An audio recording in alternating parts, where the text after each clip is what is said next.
Tamaris, you're up.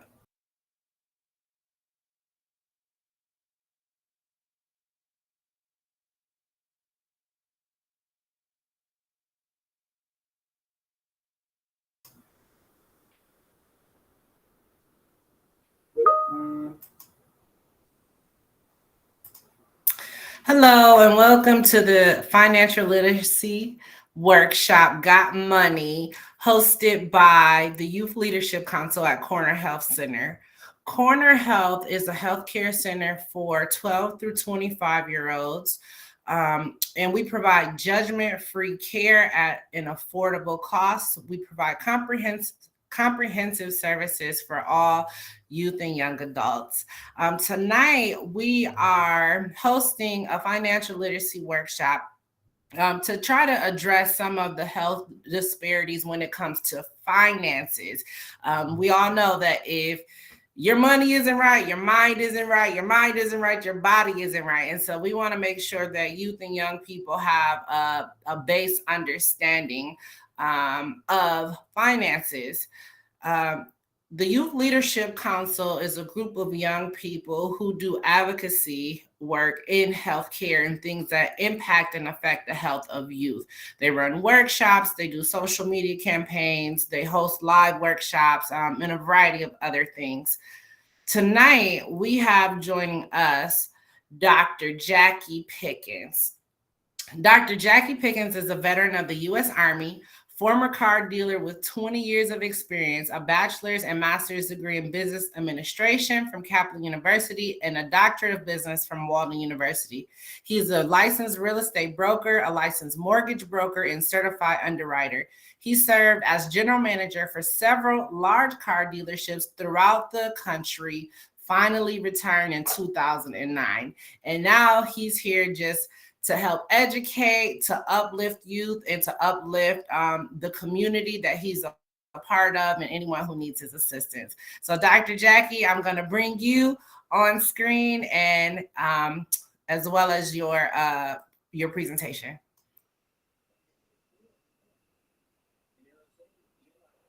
Hello, everyone. And they won't be able to say hi back because it's broadcasting live on Facebook and YouTube. But Okay. if you have any comments, I'll make sure to let you know. Okay. Hello, everyone. First, I want to say go blue for everybody that's there in Michigan. Now, I want to talk about our topic for the day, which is going to be financial security. Financial security is you taking care of yourself. I provided a little PowerPoint, and we're going to walk through it so that you can get a slight understanding of where to start and how to start on taking care of your finances.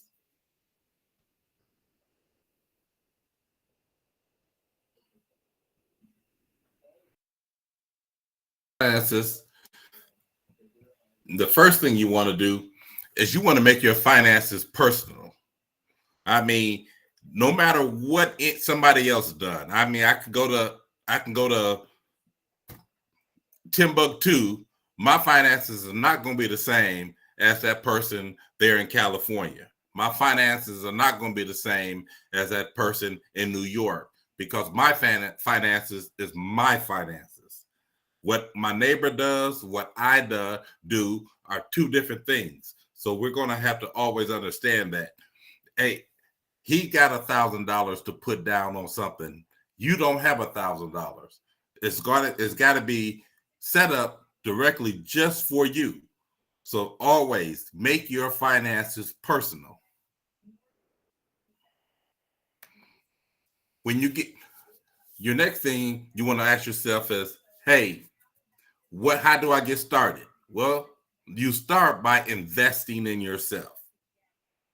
A lot of people think, oh, I need money to invest. Well, first you need to know that you need to have knowledge and skills. That means take the classes when they're available. You got financial classes in high school. You got financial classes in college. You get online finance classes that are free by a lot of your banks, your lending institutions that will help you understand financing. skills. A lot of the kids now you see are dealing with these bitcoins, cryptocurrencies, and things like that, and they're using these online apps. I can't think of one off the top of my head right at this second that they're investing in. Well, you're playing with a danger there because that's the unknown. Get the skills to know. How can you get the skills? Uh, go to your local bank or whoever you deal with in terms of like maybe a credit union and sit down and talk to the financial planners there. They can show you steps the way you can learn. The easiest way I learned, and I can only speak again for myself because those are my finances, not yours. I went and I did the penny stocks. I played around with the penny stocks for a long time, and I understood how one thing affects a stock and how one thing will increase a stock. I can say that we're going to have a gas shortage, and you watch the price of gas go up. Well, that if you're going to have a abundance of gas, the price is going to go down. Your money is, if you're invested in that stock, is going to fluctuate just the same. Now, another thing when I said invest in yourself, health. A large part of the people that you're going to see, I guess I would put them in the category of the 60s and 80s year olds are struggling with Medicare, Medicaid, those things because they are dealing with health issues because they maxed out their finances. Well, you can't pay for medicine if you don't have the money. You can't pay for the doctor copay. You can't go see a specialist because you've maxed out your finances. Well, the way to correct that is set yourself up so that you're not dealing with those kind of problems.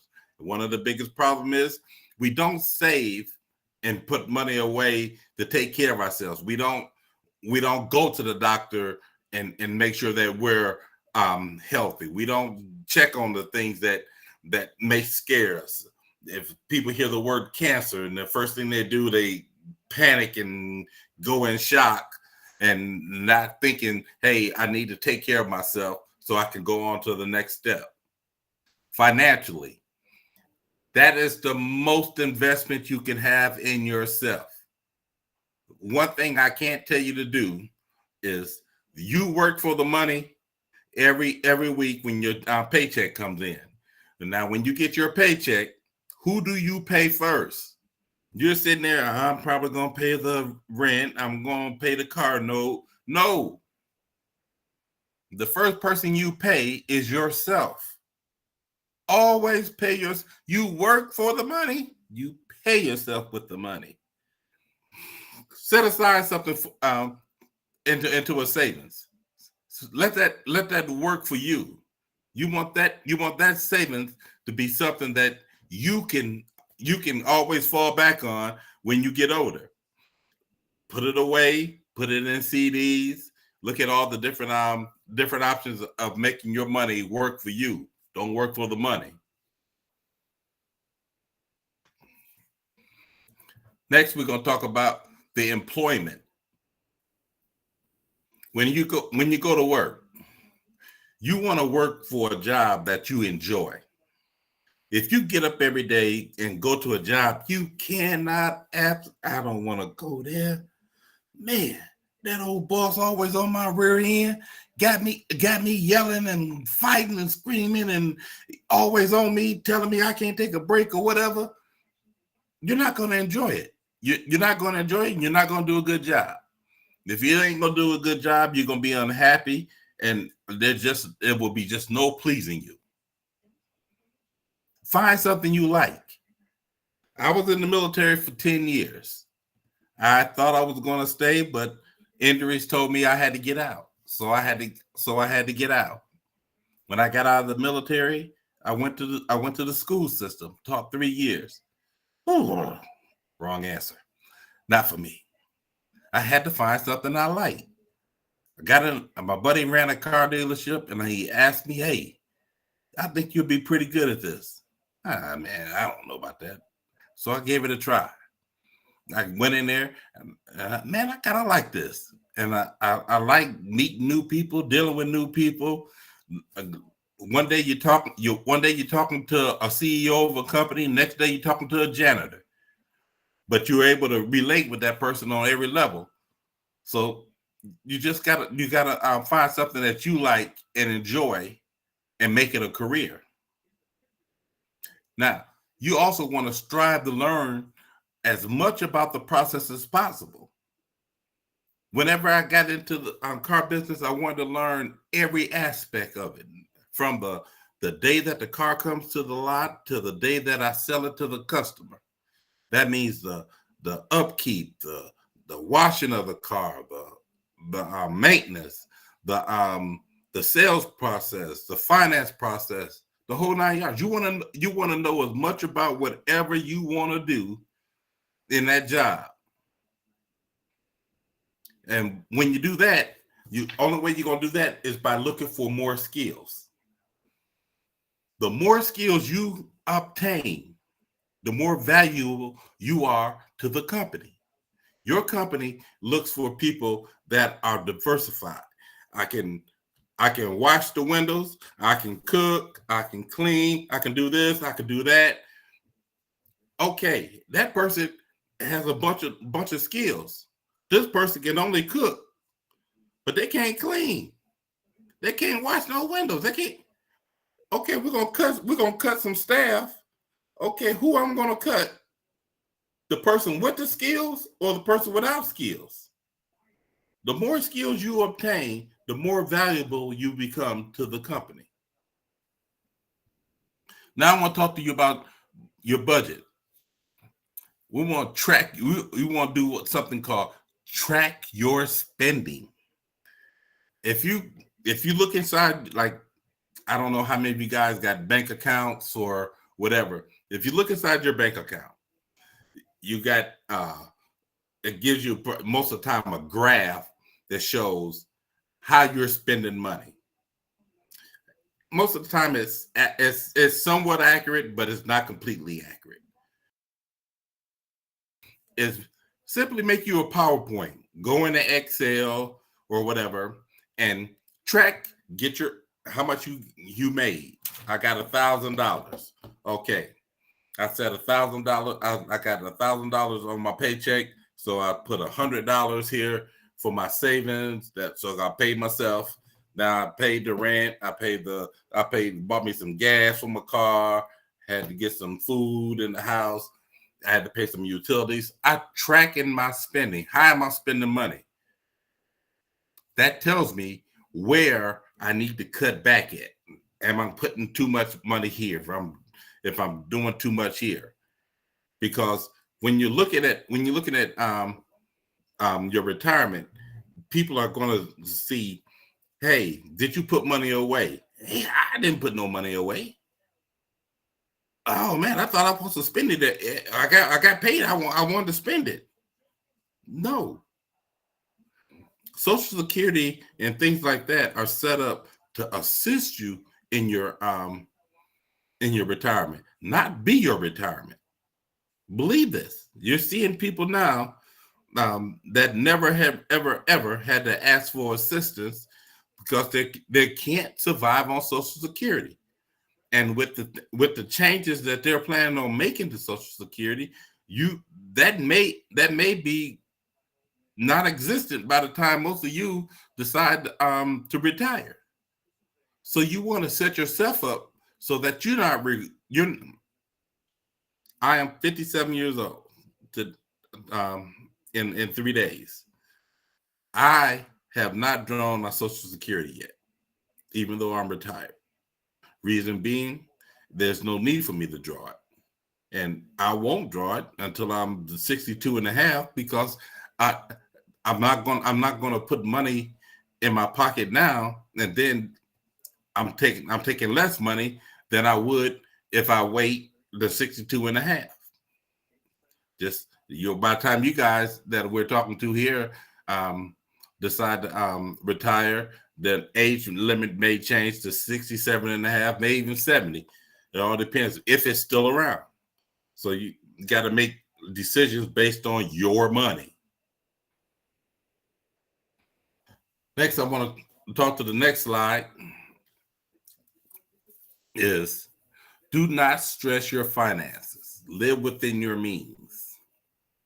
What does that mean?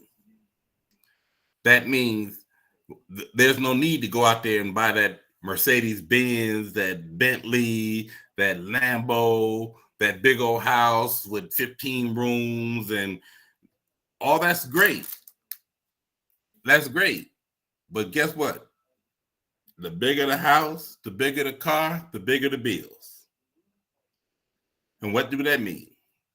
The more money you shell out of your check. Hey, it's great. It's great to go out and live life. And we want you to live life. You should live life, but you want to do it within your means. You see they have these rappers and movie stars, these reality stars, and all of them living these high society lives out there, spending money like it's crazy. And then you find out that they're in debt up to their throat. Okay, you don't want to be in debt up to your throat. You want to live within your means. Yes, take vacations. Yes, go out and have a good time once in a while. Just a nice good dinner, or go bowling, or on a vacation. Do all those things, but you don't want to get to where you're spending money that you don't have. You don't want to borrow against your good time. Prepare for growth. How do you prepare for growth? You prepare for growth by keeping your finances to where they don't exceed all of your income. A good way to look at it is if I'm paying less than 20% of my income for my residence, that's my rent or my mortgage, I'm doing well. I'm not out here buying $100,000 car and I'm living in a $30,000 house. Priorities are bad at that point. You want to prepare for growth. Don't try to jump out there in the fast lane early, because people don't understand. Trouble is around the corner every time you look. If you got a big expensive house, you got a big expensive car, then you stretch your money to the limits. Here comes that broken pipe at the house, and it got water spilling all down everywhere. Well, you didn't have enough money for all the insurance. So guess what? Now I got to come out of my pocket and spend out of my pocket to fix the problem. That's not good. Now I can't pay for my house, I can't pay for my car, and I got another problem. I'm gonna have to try to borrow to catch up. You can't borrow to catch up. That's not even a happening thing, because you borrow, you put yourself in more debt. Now your finances get out of balance, and now you're not paying yourself when you get paid. You're paying somebody else. Next, we're gonna also talk about the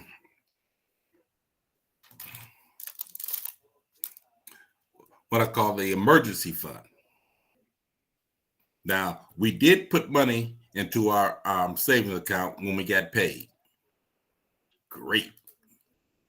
Now we got to put money away for problems. For problems.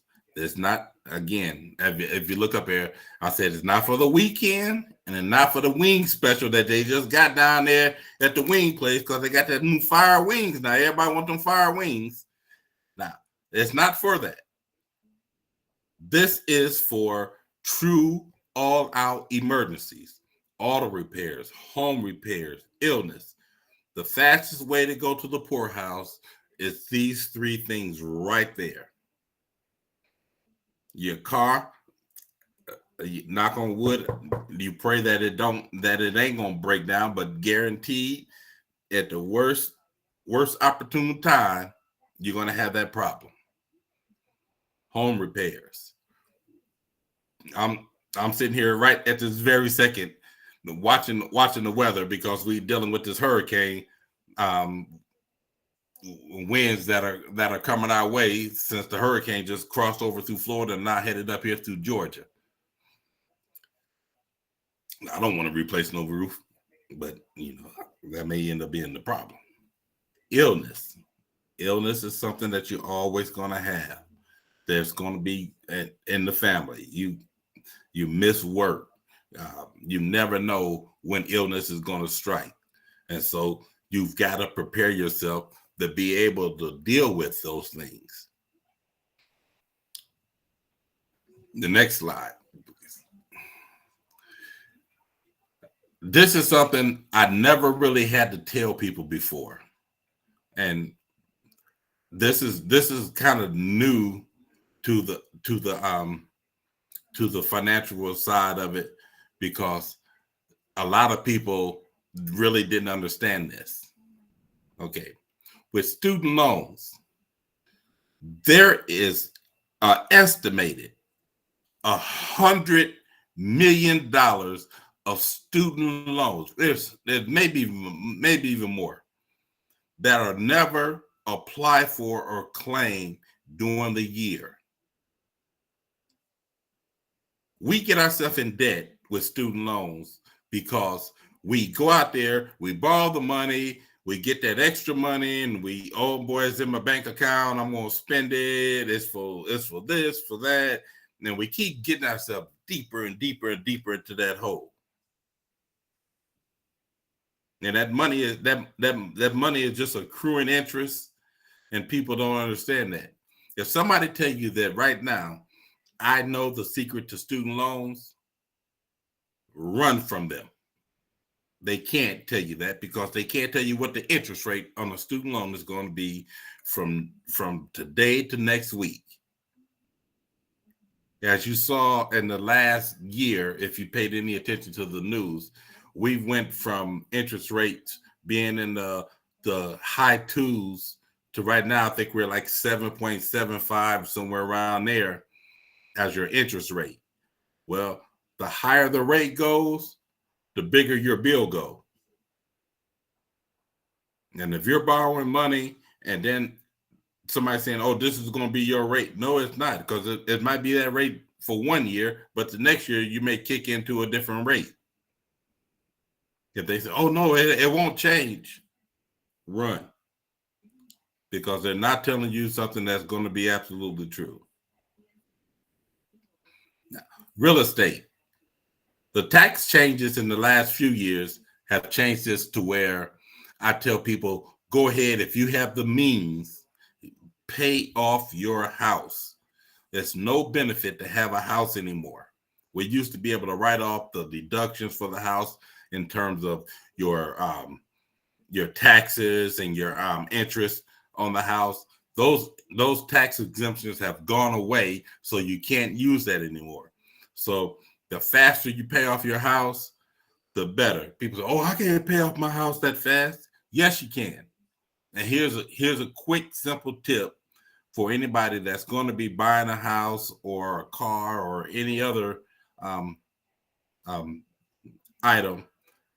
When you go out to buy something, you buy and you pay on the principal, then you also pay on the interest. Well, you say today I got a payment of $1,000. My principal on that $1,000 is $600, but the interest is $400. Call up to your bank, call up to your lender, say, hey, I want to make a payment. They say, oh, fine, that'll be $1,000. No, I would like to pay on the principal. The principal alone, not the interest, the principal. So I made my payment for this month, but I like to make an extra payment on the principal. By doing that, you create a situation where you release the interest. I'm stuttering. Oh, the interest on that payment. It reduces your debt faster. Most people right now are using a 30-year loan. And if the way you can beat a 30-year loan is by once a year taking whatever your payment is and making an extra payment. You make one extra payment every year. And if you make that extra payment, you take a 30-year loan and reduce it to about like 15 to 17 years on your payment. And that's simply by paying directly on the principal. Credit cards. The older you get, the more credit cards you're going to see. You're going to see credit cards all the time, offers. I got 2% interest. I got 3% interest. Well, sometimes we've done things where we had shaky credit. Our credit wasn't as good because we didn't pay a bill. We got into trouble while we were in school. We didn't pay our student loans on time or whatever. And so our credit has been damaged. So you end up having a credit card with a higher interest rate. Well, as you establish your credit and you show that you can make payments and things of that nature, you start seeing credit cards that come back to you with 0% interest for a short period of time, maybe 18 months, 12 to 18 months. They have what they call as credit balance transfers. Well, what we're going to do is we're going to take that credit card that I have a 19% interest on, and they got 0% interest for 18 months on a credit card. I'm going to transfer that 19% interest to that 0% interest. And now, as I got 18, whatever number of months I got at this rate at 0%, I can pay off, and I'm not paying interest on the money that I borrowed. And now I've reduced my debt without having to retake out another loan, because I'm removing one, just moving it to another area. I didn't add to my debt. I actually reduced my debt. Autos. As you see, the older you get, people want to buy autos. We all got to have that nice fresh car. I want a Lambo. I want a Maybach. I want a Mercedes. I want this. I want that. The worst investment in the world. The worst investment in the world is to have a payment on a car. That is the worst investment. Reason being, the day you leave off that lot, you sign that paper and say, this is my car, I'm taking it home with me, you lose $2,000 flat the day that paper is signed. You drive over that curb and it's your car, you lost money. You're in the hole. Believe me. If you go back the next day and say, I don't like this car, I want to sell it back to you, they're going to give you at least $2,000 less than what you paid for it. At least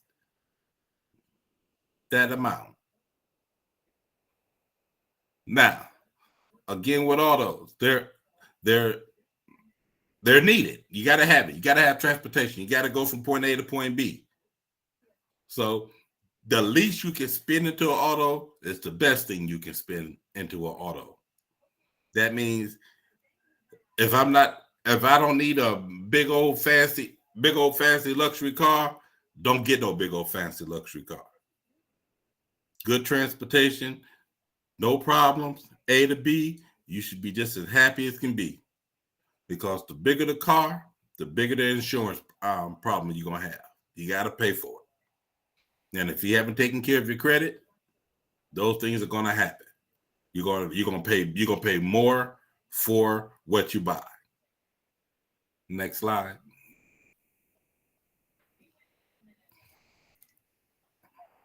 Invest in your retirement. Invest in your retirement. I don't think I can say this enough. Invest in your retirement. A lot of companies, a lot of people just don't think about getting old. They think about here and now.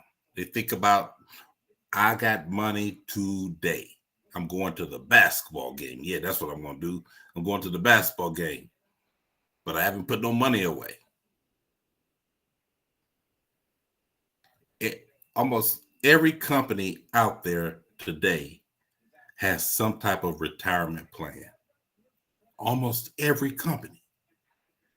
And what you got to look for is a plan that's going to suit your needs for when you get older.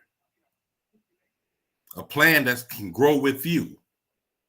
Something like 401k, IRAs, those things the company offer where they have matching money. Hey, look for those plans. Invest in those plans. That plan is going to take care of you when you get older. When you retire, you say, this is my last day coming in here. Boss, here's the keys. I ain't never coming back here ever again in my life. I'm not even coming back in here to pick up my last check. Send it to me. Those plans are going to be there to take care of you. Personal plans. Go to your financial institution, your banks, your credit union, if you have a financial advisor, go to them and let them help you set up a personal plan. That money that you set aside for when you paid yourself for the rainy day, now this is where you make it work. Professional advice. Those guys are there to give you professional advice. They can only tell you what fits your situation, not what fits their situation, your situation. Because if I don't make $1,000 a week, I can't put $1,000 a week in an account. I got to put in what fits my situation, where I'm not struggling, where I can actually do this and make it make sense.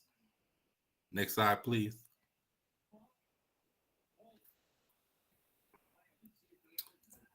Something I tell everybody: have fun. Have fun. If you go to work every day and you don't, and you just work and work and work and you grind and you work, all you're going to do is blow your heart out, because you're going to be stressed. You're going to be stressed about getting the job done, but you go home and you got a little attitude. You're mad. You yell at the kids. You yell at the wife or husband or whatever, because you're stressed. You haven't released. Budget you some entertainment. Budget some entertainment. If it's just the movies, if it's going out to the park and sitting out there listening to some jazz or whatever kind of music you want to listen to, but you got to budget some entertainment. Entertainment is a must, because if you don't, you're going to be miserable. Stay within your means. That says fit in your means, but okay. But stay within your means, okay? We want to stay within our means. Again, we don't want to get ahead of our finances. I don't want to spend more money than I can actually afford to spend. We're not trying to finance entertainment. We want to enjoy entertainment.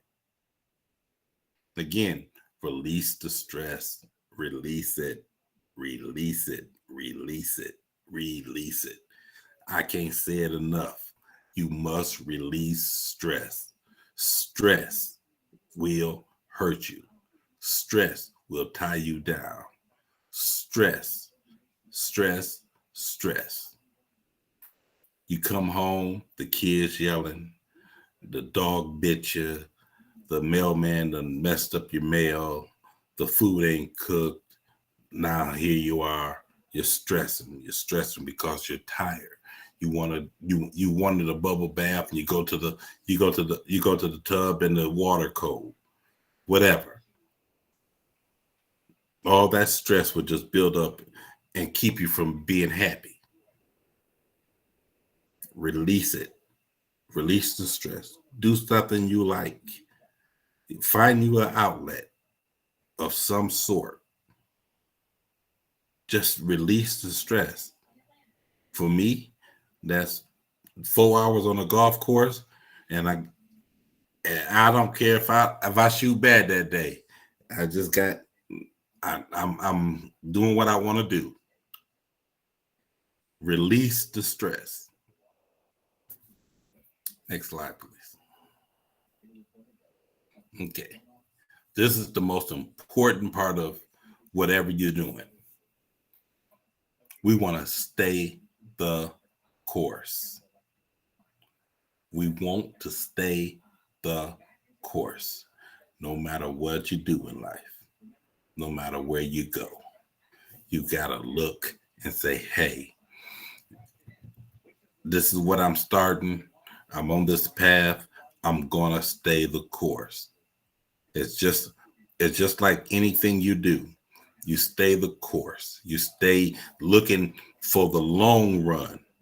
Life is not a sprint. It's a marathon. You're playing for the end game of a marathon. And how you do that? You stay the course. Just like that runner running down that road down there in New York on the New York Marathon. He's running down there. He's running at a certain pace, and he keep on running and running and running and running at that pace. Eventually, he's gonna get there. He ain't out there trying to sprint like he Carl Lewis or one of those other little sprinters. He's out there to run the race at a certain pace. Stay the course. Keep your eye on the prize, which is retirement. A lot of you guys I hear look for that microwave life where I get everything and I want it like popcorn. I want it ping, ding, ding, ding. I want it right now. Stay the course. Take it nice and slow. Don't try to rush it. You try to rush it, bad things happen. Guys, I hope I answered some of your questions. If you have any questions, please feel free to ask them, and I'll be more than happy to answer.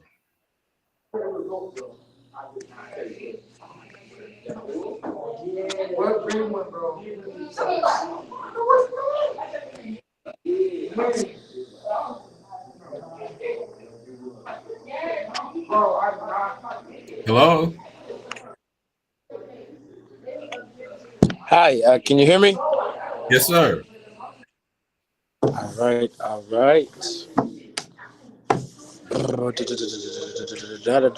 right, so we can get into this and then my portion that I have. My name is Tamaris W. Jr. I'm a member of the Corner Health's Youth Leadership Council. And with the Corner Health, what we do, we focus on providing judgment-free care for 12 to 25-year-olds and their children. The Youth Leadership Council, at the Corner, we are a diverse youth-led group that stands to uphold leadership to promote change and raise awareness about our community health issues. For more information about the Corner, you can check out the website at cornerhealth.org.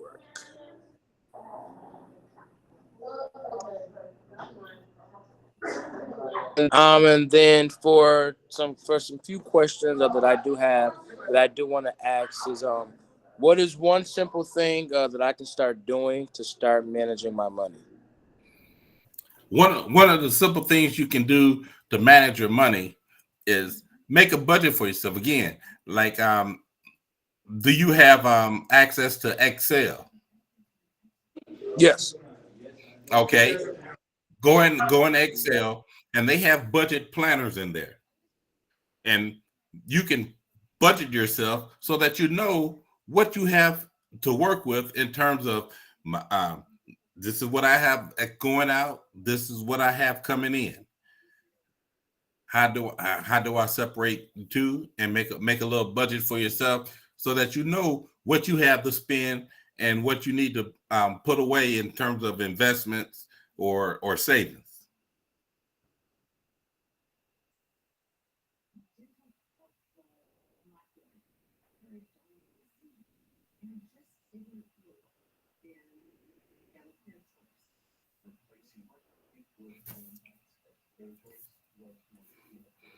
We don't have a volume. All right, there we go. There we go. I was on mute. My next question that I have would be, if I'm under 18, do I need a parent or a guardian? I'm going to open a bank account for me. Yes. Yes. And one of the things I highly recommend is you go in and sit down with your parent or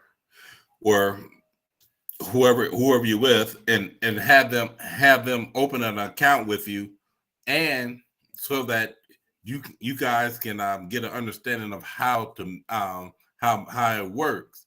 Is you want to be able to manage your money. A good way to do that is to have a card that you can use that have a certain amount of money loaded up on it.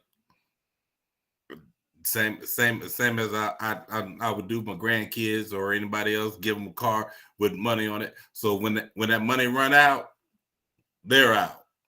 We're not going back and forth to the bank. We're not running all over America talking about I want this, I want that. No, here's your card. I gave you $100 on this card. Now when that $100 run out on that card, you're out. Dr. Pickens, I just have one last question before we end. A lot of the youth that we were speaking with were talking about how they feel like it's hard for them to understand finances because they're teenagers and they don't have any money. They spend somebody else's money. So really understanding the value, like $20 to a working person is very different than $20 to someone who was just given $20, you know? And so they really wanted to know, even if they don't have any money right now, what can they do to start building healthy financial practices? Like, is there anything they can do right now, even with no money, to help them be better managers when they do get money? Yeah, if you look online, there's a lot of these practice simulator games where you can go online and it gives you a scenario of how much money you have in the household, how much, and then the bills you have. They have all these little similar games you can go out and do, and it'll help them understand that I got this amount of money. The rent's due, here it is. The electric bill due, cable bill, and it's basically showing them how money goes out. It also shows on there, hey, I made X number of dollars at the job, but the government says I got to pay FICA, the state, I got to pay into Medicare, I got to pay into this. Okay, it does those. When you get that, your check is not going to be $10 an hour. It might be down to like $7 an hour because they've taken out taxes, and they have to understand that. I can laugh so much about employees coming up to me after they get their first check and they want to know who in the world is this FICA cat. The FICA cat made more money than me. It always happened because no one ever sat down and told them that, hey, you pay taxes out of that, and this goes to that, this goes to that, the state gets theirs, and then you have to file taxes to get your money, what they took more than what they should have back. So you got $20 that was given to you, you don't understand that $20 is hard to come by. It's hard to come by. Better pick up all those pennies you see. And not just pick up pennies, let's take back some bottles. Right. Well, Dr. Pickens, we want to thank you for joining us tonight. I know our youth are very grateful that you hosted this workshop for them. We do apologize for some of the technical difficulties they were having. But again, this workshop will be broadcast and on Facebook and YouTube. So it will be up there to share, to view, to answer any questions that may come in later. We thank you for joining us and have a great night. You too. Bye.